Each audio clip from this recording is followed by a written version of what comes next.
এই যে ছোট্ট বন্ধুরা, তোমরা কি গল্প শুনতে চলে এসেছো? চলো তাহলে তোমাদেরকে আজকে একটি বন্ধুত্বের গল্প শোনাই।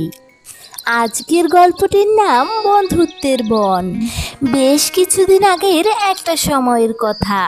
একটি সবুজে ঘেরা বনের মধ্যে বাস করত একটি ছোট্ট টুনটুনি পাখি, যে ছিল দেখতে অনেক সুন্দর এবং তার গলার সুরও ছিল ভারী মিষ্টি। সে ছিল খুবই বুদ্ধিমতী এবং গান গাইতেও খুব পছন্দ করত। প্রতিদিন সকালবেলা সে বনের গাছে গাছে ঘুরে ঘুরে নানান গান গাইতো, আর বনের সব পশু পাখি মিলে তার গান শুনতো এবং তারা অনেক মজা পেত। তার মুখের মিষ্টি ভাষার গান শোনার জন্য সবাই অধীর আগ্রহে অপেক্ষা করত। বনের সকলে তার গান শুনে খুব খুশি হতো, এমনকি হরিণ, বানর, কচ্ছপ, হাতি আরও অনেকে। একদিন সকালবেলা বনের এক প্রান্তে ঘুম থেকে জেগে উঠল এক চতুর শেয়াল। তার পেট খালি, মুখে কোনো খাবার নেই, মাথায় শুধু খাবারের চিন্তা আর দুষ্ট বুদ্ধি ঘুরতে লাগলো। সে তখন বসে বসে ভাবতে লাগলো, এই টুনটুনি তো মজার খাবার হতে পারে, আমি তো একে মজা মজা করে খেতে পারি। এই টুনটুনিকে খেতে পারলে সেটা আমার জন্য খুবই ভালো হবে। কতদিন হয়েছে টুনটুনি পাখির মাংস খায়নি।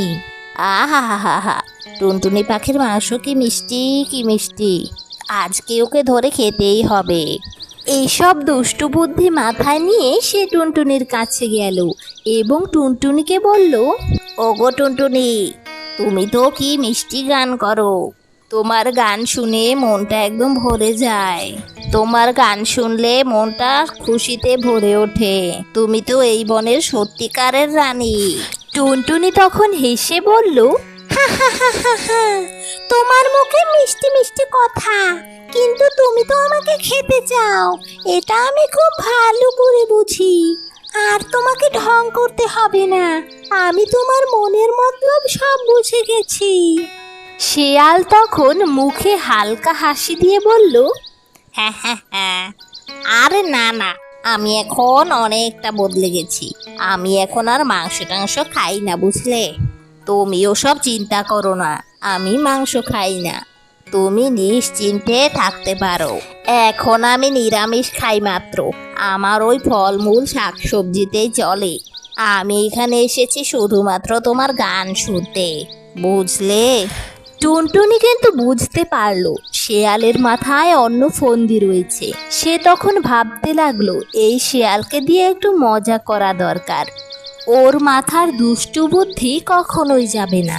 সে তখন শেয়ালকে ডেকে বলল, শেয়াল মামা শোনো আমার একটা কথা। তুমি যদি সত্যি আমার গান শুনতে চাও, তাহলে আমার একটা অনুরোধ আছে। এই অনুরোধটি তোমাকে অবশ্যই রাখতে হবে। নদীর ধারে একটা বান্ধবী আছে আমার, ওর নাম ময়না। ও আমার চেয়েও অনেক সুন্দর গান করে, ওর গলার সুর আমার থেকে অনেক মিষ্টি। তুমি যদি প্রথমে ওর গান শুনো, তাহলে আমি তোমাকে গান শোনাতে পারি। তবে শর্ত হচ্ছে ওর গান তোমাকে আগে শুনতে হবে, তবেই আমি গান গাইবো।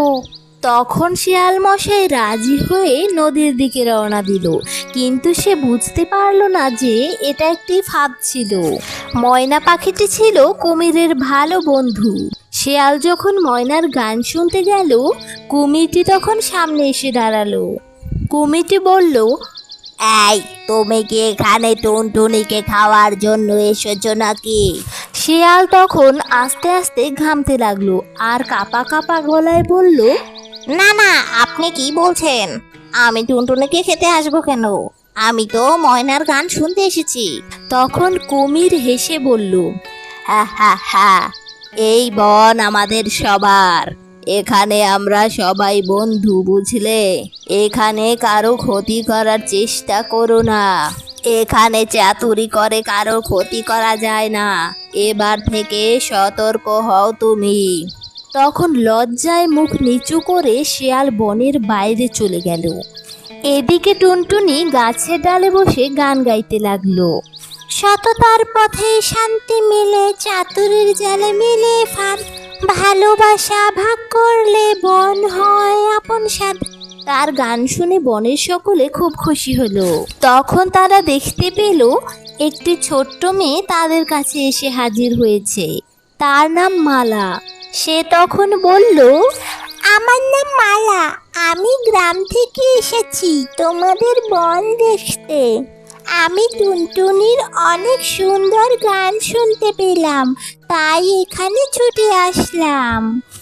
আহা, তুমি কি সুন্দর গান করো! আমি যদি প্রতিদিন তোমার মতো এমন গান শিখতে পারতাম। টুনটুনি তখন বলল, তুমি যদি প্রকৃতিকে ভালোবাসো আর আমাদের পশু পাখিদের বন্ধু হও, তাহলে তোমার হৃদয়ে সুর আসবে আর তুমি অনেক সুন্দর গান গাইতে পারবে, দেখো। সেদিনের পর থেকে মালা প্রতিদিন বনে এসে পশু পাখিদের সাথে গল্প করতে লাগলো। তাদের মধ্যে খুব ভালো বন্ধুত্ব হয়ে উঠল। সে পশু পাখিদেরকে খাওয়াতো, ঘুম পাড়াতো, গল্প শোনাতো, এমনকি গানও শোনাতো। আস্তে আস্তে সে বনের সকলের বন্ধু হয়ে উঠতে লাগলো। একদিন সে বনের সকলকে নিয়ে বনটাকে সুন্দর করে সাজালো এবং বন পরিচ্ছন্নতা দিবস পালন করলো। বনটাকে পরিষ্কার পরিচ্ছন্ন করলো। বনের মধ্যে সবাই মিলে গান গাইতে লাগলো। এই বন আমার, এই বন তোমার, পৃথিবী আমাদের, আমরা তার, ভালোবাসি পশু পাখি গাছ আর ফুলও, এই সুন্দর প্রকৃতিতে সবার সমান মূল্য, এই সুন্দর প্রকৃতিতে সবার সমান মূল্য। তখন শিয়াল এক কোণে দাঁড়িয়ে সবকিছু দেখছিল। এবার তার চোখে জল চলে আসলো। সে ভাবলো, আমি এতদিন ভুল করেছিলাম।